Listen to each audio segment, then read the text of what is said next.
এই যে মারামারির কেন্দ্র করিয়ে আমরা কিছুই জানিনি।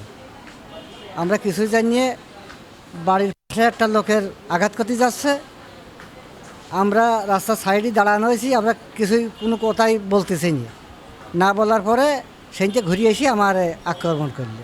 ওরা যে পরিকল্পনা করে আছে এটাও আমরা কখনো ভাবতে পারিনি যে এরকম পরিকল্পনা বা উল্টো বিরোধী আবার কেস দিছে ওদের নামে, এটাও আমরা জানি না। মানে ওর ভিতর তো আমরা নাই যে আমরা জানবো এটা যে এরকম হচ্ছে।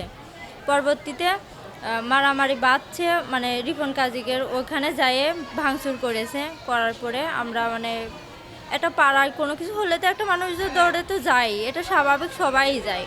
মানে ওখানে গেছি, যাওয়ার পরে ওখান থেকে আসে মানে আমি, আমার মা, আমার বড় ভাই, আমার আব্বু, মানে আমাদের বাড়ির গেটের ওইখানে দাঁড়ায় আছি। মানে ওইখানে আমরা না আরও অনেকেই আছে ওইখানে।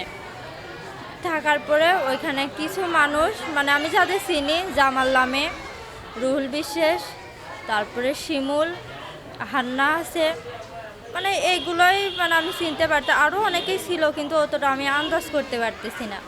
মানে যেহেতু আমার ভাই আর আমার আব্বুর ঘাই মানে মারতেছে, ওই মুহূর্তে আমার আম্মু যাই ঠেকাইতে গেছে, আর ওই জামাল আমার আম্মুর ওই হাতে হলো কোপ দিয়েছে।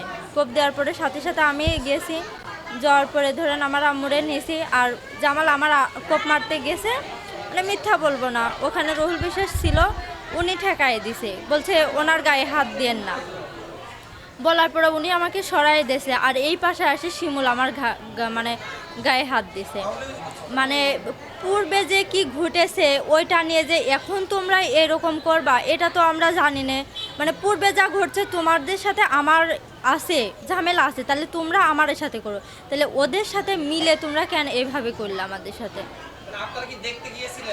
না না না, আমরা দেখতেও যাইনি, আমরা কোনো কথাও বলিনি, বা ওনাদের হাতে রামদা ছিল, বাঁশ ছিল, মানে মারার জন্য অনেক লাঠি ছিল, কিন্তু আমরা তো মারবো না, কোনো কথাও বলবো না, সবাই দাঁড়ায় আছে, তাই আমরাও ওইখানে দাঁড়ায় আছি। আমরা তো জানি না যে আমাদের মারবে এটা। কালকে আসিরের আজানের ওইদিকে, মানে আসির কি আসির আজানের একটু আগে, আসিরের পর এরকম।